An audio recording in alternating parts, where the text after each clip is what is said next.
are back. Welcome to my preview and predictions for Game Week 10 of the Premier League. Yes, we are back once again and English football is ready to go once more. But before we get into it, I will just address the whole FA Cup situation. I thought about it and I did consider putting out the whole brief overview of all 40 matches and just telling you who I thought was going to win. But to be honest, I thought that would just be doing you guys a disservice. I take the previews that I do on this channel incredibly seriously and I just didn't want to essentially sell myself short by putting out a video that's not of the same standard that I do with every single other video I put on this channel. So if you do want to know the community's thoughts on the FA Cup this weekend, you can head over to the community page and see all of the community polls that I have still run for all 40 matches in the FA Cup this weekend. You're just not going to get anything from me this weekend regarding that. Once we get to the third round and the Premier League teams come into it and I can do a little bit more in-depth research into all the teams, then I will start doing FA Cup predictions properly. But for this weekend, and for the second round in a few weeks' time, I'm not going to touch them on this channel. But I'll still put community polls out for this one and the one in a few weeks' time as well. But as for today, once again, we have got 10 Premier League matches for you. And this is our second video of the day as well, because we've already posted our La Liga previews and predictions for today. Link to that video will be available at the top of your screen right now. And of course, we're heading into another European week on the channel, which means Champions League video on Monday, Europa League video on Tuesday and Conference League video on Wednesday once again. And when you're over on that community page checking out those FA Cup predictions, you will also be able to have your say on all of the matches taking place in Europe this week. So please consider heading over to that community page to get your votes in for all of those matches. Link to that will be available in the description and in the pinned comment of this video as always. As for today though, if you haven't done so already, please do consider dropping a like on this video if you enjoy all of my previews and predictions. Subscribe to the channel if you're new around here with notifications turned on, because if you couldn't tell, we've got a whole host of videos coming up for you next week as well. It'd be great to see you there as well. And if you want to gain access to even more content from myself, including the Bundesliga, the Serie A and League Earn, you can click the join button at the bottom of your screen right now to become a member of the channel to gain exclusive access to my thoughts regarding all of the matches in those countries this weekend. Just like all of these wonderful people did over the course of the last few days, they now have access to all of my thoughts on all of the top 5 major divisions taking place this weekend across Europe. As for this video though, we are of course talking about Premier League Game Week 10 and these are the fixtures that we have got taking place this weekend. So without any further ado, let's get straight into it, and we're going all the way to 3 o'clock on Saturday because due to the FA Cup, there's no matches tonight, there's no matches at lunchtime tomorrow, so we're going all the way to 5 3 o'clock kickoffs on a Saturday afternoon, and the first of those, alphabetically, sees Brighton and Hove Albion taking on Leeds United, where it is 13th taking on 15th right now, and there is just 1 point between these two sides coming in to this match. For Brighton, they come into it having lost 2 in a row this week, losing 4-2 at Manchester United in the Premier League before then losing 2-0 to Arsenal in the Carabao Cup. For Leeds United, it was a crucial win for them last week against rivals West Ham in the battle for survival, as they then moved 6 points above the relegation zone with that victory. So they're in a good spot at the quarter mark of the season, and they're going to look to build on that performance with another result against Brighton here.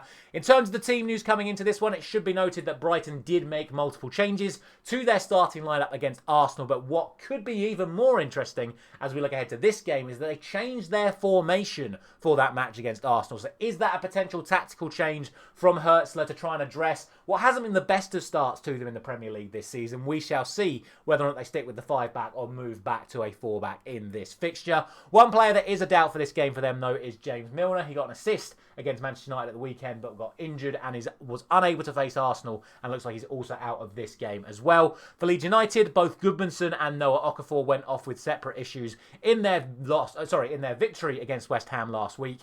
The former of those, Gudmundsson, is expected to miss this one, but Okafor should be available. The last time these two sides met, it's not been very good for Leeds. They've actually failed to score at Brighton in any of their last 7 matches at the Amex, with Brighton winning 6 of those 7 matches, obviously the one draw being a 0-0 draw.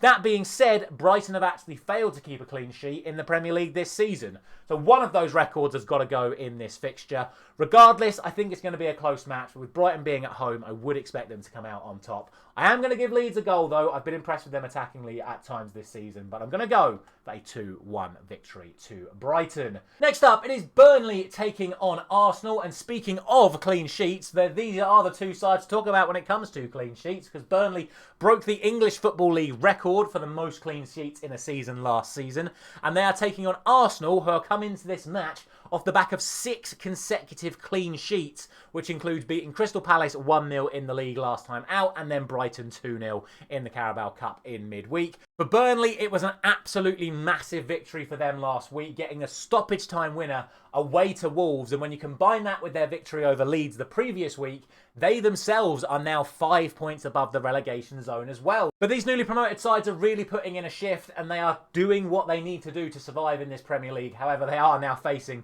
the league leaders, who are on an incredible run of form as things stand. In terms of the team news, Leslie Ojukwu is a doubt for this match. He went off with a knock against Wolves very late on in their match last time out, but it is expected that Burnley will switch back to their 5 at the back system that they have deployed against the bigger teams so far this season, so he may not have played anyway. In terms of Arsenal, William Saliba remains a doubt for this one after missing the cup game, but Calafiori and Martinelli will both be back and available for Arsenal this time around. Arsenal have a very good record when it comes to playing against Burnley. They have actually won 6 of the last 8 meetings on this ground, drawing the other 2. So very, very good performances from Arsenal at this ground over recent years.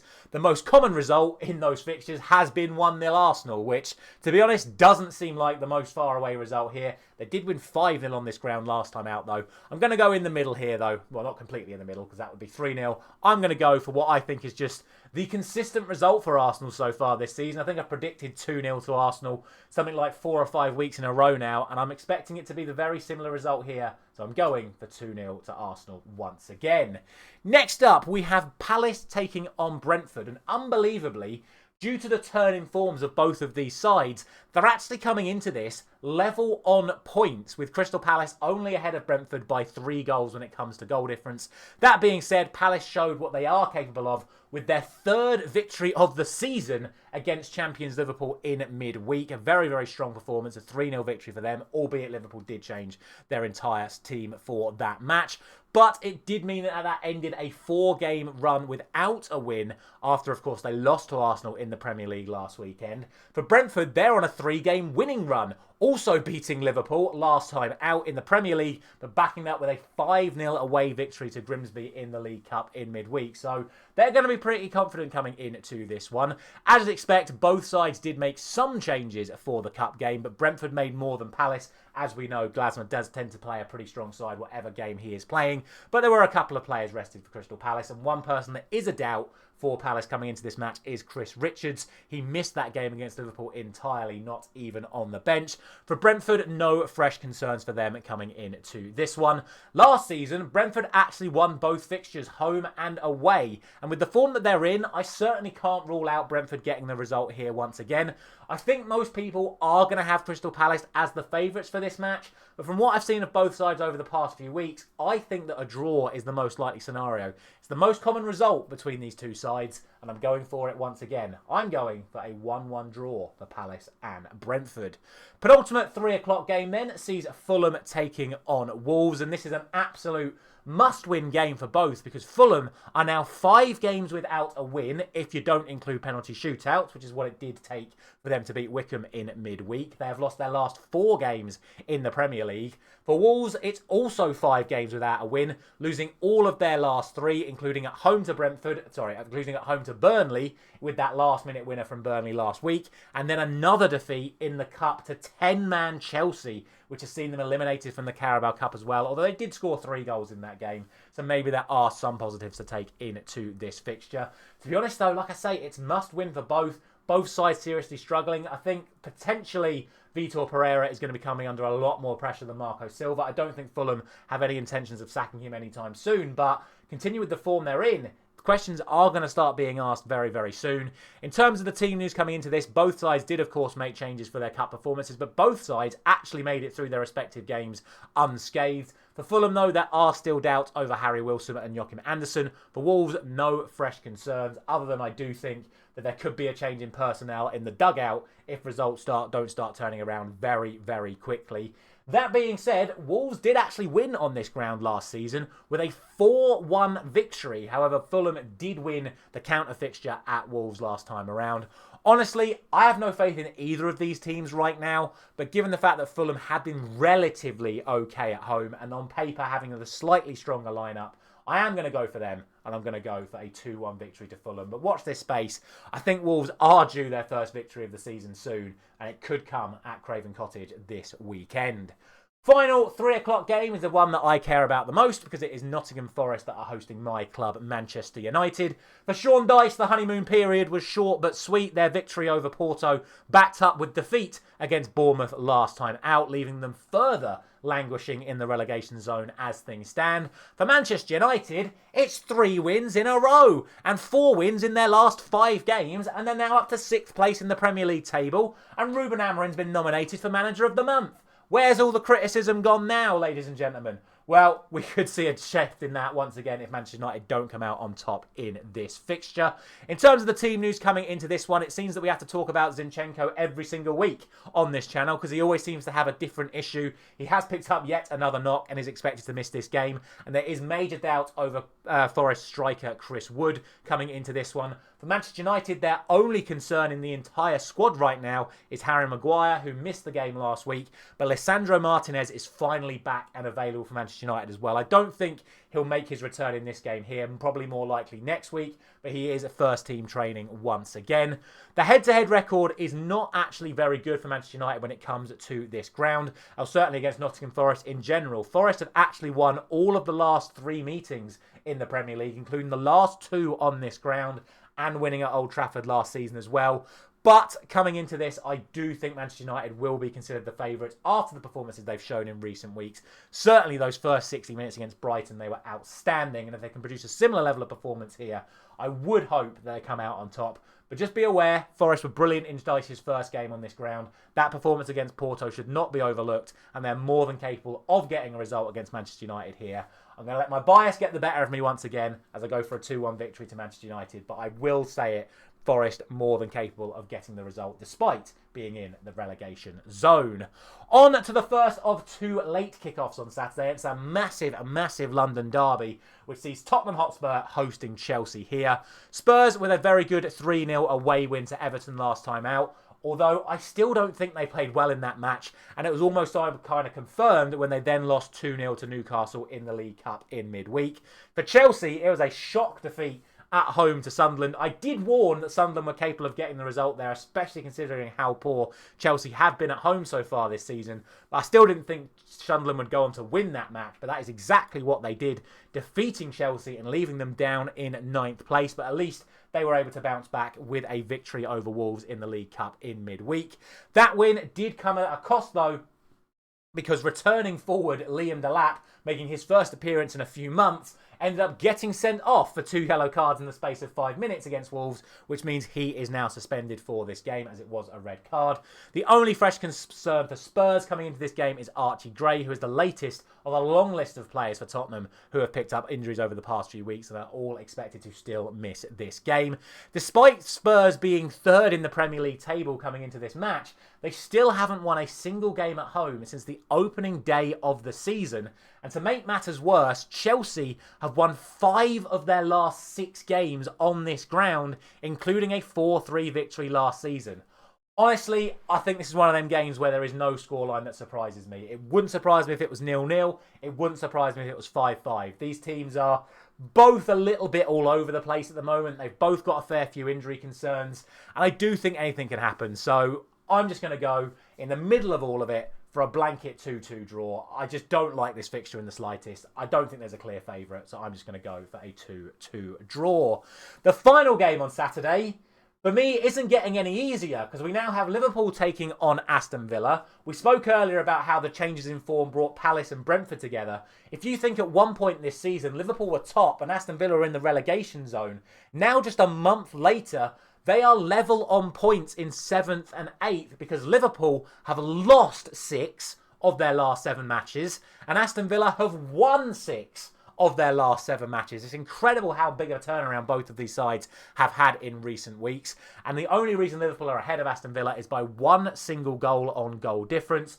For Liverpool, they of course lost to Brentford last week in the Premier League and backed it up with an embarrassing 3-0 defeat at home to Crystal Palace. I don't care if you make that many changes. You do not lose 3-0 at home in a cup match. That is unacceptable from Liverpool. And Arne Slot is starting to ring out the excuses at the moment, and it is not a good look for him. For Aston Villa, they had an incredible 1-0 victory over Manchester City last time out at home. Didn't play, of course, because they were already eliminated from the League Cup. So they're going to be fully fresh coming into this fixture against Liverpool. In terms of the team news, Liverpool have no actual fresh concerns coming out of the League Cup game, because obviously they've rested their first team players. But the likes of Alisson and Jeremy Frimpong are expected to miss the game, and Alexander Isak and Ryan Gravenberch are still doubts.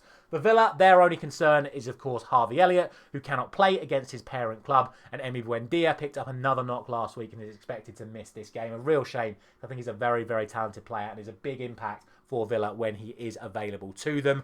The only good thing you can say for Liverpool coming into this fixture is their head-to-head record against Aston Villa, which is an outstanding one. They haven't lost to Villa since that infamous 7-2 defeat a few years ago. They're actually unbeaten in their last 10 matches, home and away, against Villa, winning on this ground the last 2 seasons without conceding as well. In my opinion, though, there won't be a better chance for Villa to get the result here.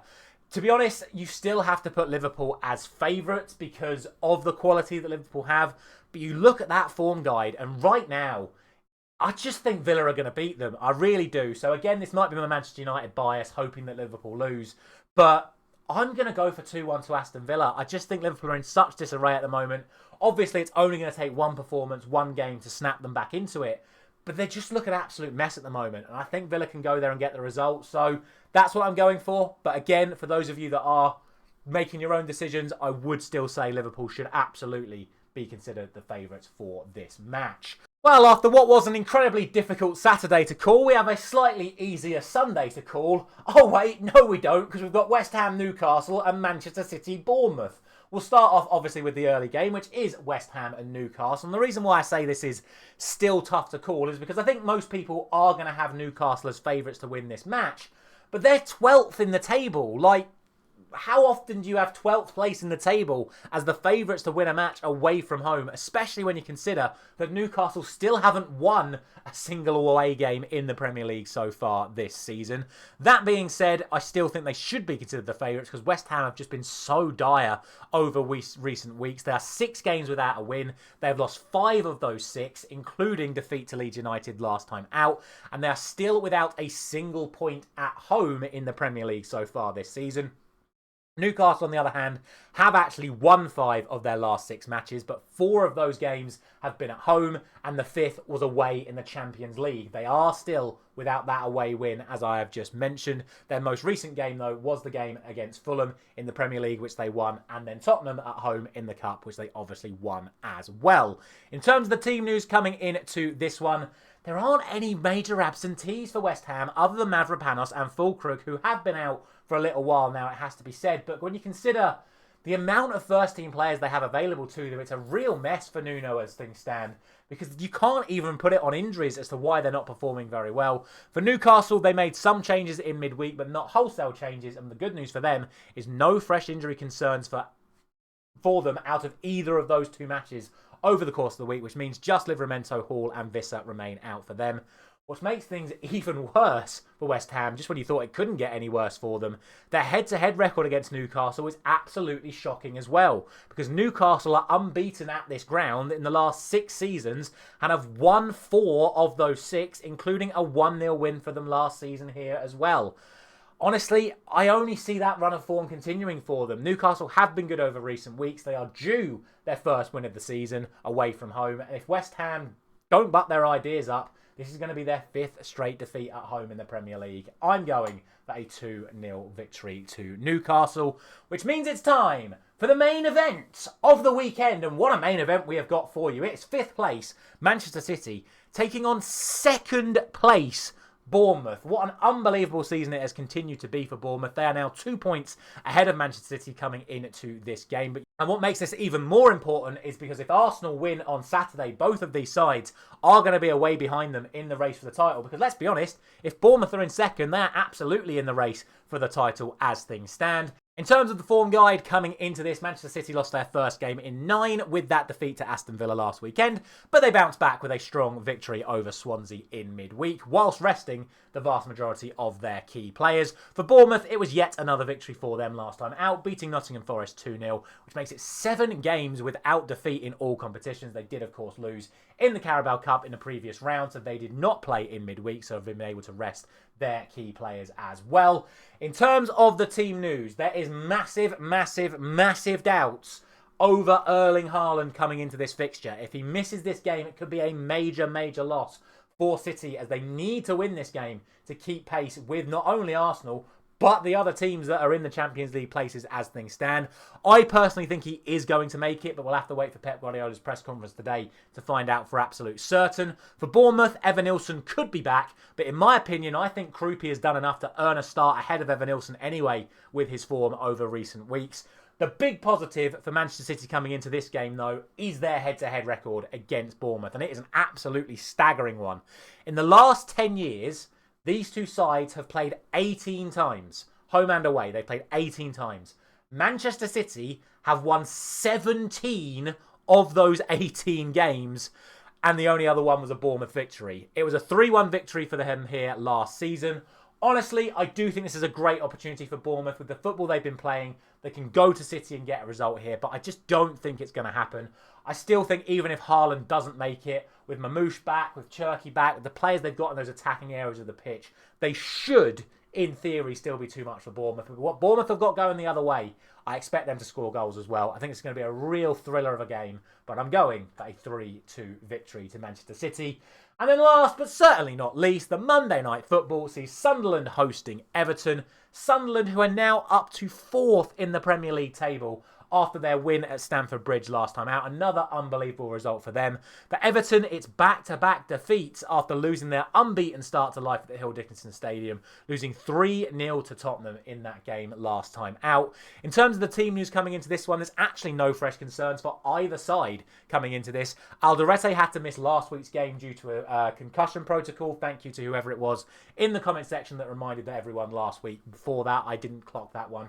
So Alderete did miss last week, but he should, in theory, be back and available for them this week. For Everton, no fresh concerns again, but Jarrad Branthwaite has had a further complication with his existing injury, and he is now set to be out until the start of the new year. So really bad season for Branthwaite, not been able to kick a ball in competitive action at all so far this season. Obviously, due to how long Sunderland have been away from the Premier League, there is no recent head-to-head record between these two sides. So all we have to go on is the overall form guides of these teams. And what I can tell you is that Sunderland are so far unbeaten at home, and Everton only have 1 away win so far this season, with all of their other games ending in defeat.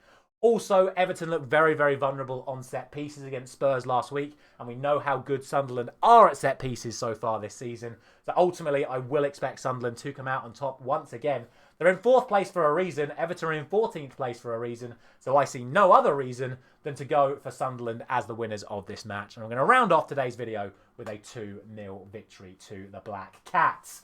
That is going to be it for today's video then. As always, let me know all of your thoughts down in the comment section below on what I believe is an incredibly tough week in the Premier League. I honestly think there is an awful lot that could happen in all of these games this week. I don't think there is a guaranteed victory in any of these matches, and I do include the Arsenal-Burnley game in that. I could easily see that one ending up being 0-0. But let's see what you guys have been saying over on the community page. And you have gone for the following. The majority of you think that Brighton are going to beat Leeds. Near enough everyone thinks Arsenal are going to beat Burnley. The vast majority do think Palace are going to beat Brentford, which I do think is valid, even though I've gone for the draw. Majority think Fulham are going to beat Wolves. Majority think Manchester United are going to beat Nottingham Forest. Thank you for the vote in confidence.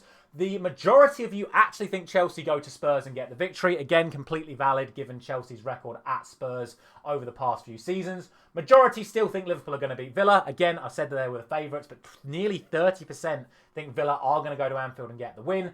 80% going for Newcastle to beat West Ham. Vast majority think Manchester City are going to beat Bournemouth. And the majority think Sunderland are going to beat Everton. As always, a massive thank you very much for watching. It's been another incredible week on the channel. We've got another massive week coming up for you over the course of the next few days. Make sure to head over to the community page to have your say on all of the games taking place in Europe over the course of the next week. As I say, I'm going to start slowly posting the fixtures over the course of the next couple of days so you can keep having your say day in, day out on everything we've got coming up for you. Before I leave you, let's pop my predictions back up on the screen one more time. Again, a final reminder, I think this is a really, really tough week in the Premier League where an awful lot could happen in any of these fixtures. As always, a massive thank you very much for watching. I'll be back with my post-match reaction to Nottingham Forest against Manchester United. Unfortunately, my social life has ended and we're back to being at home watching football once again. So there will be a post-match reaction to Nottingham Forest and Manchester United this weekend. So as always, thank you very much for watching and I'll see you tomorrow.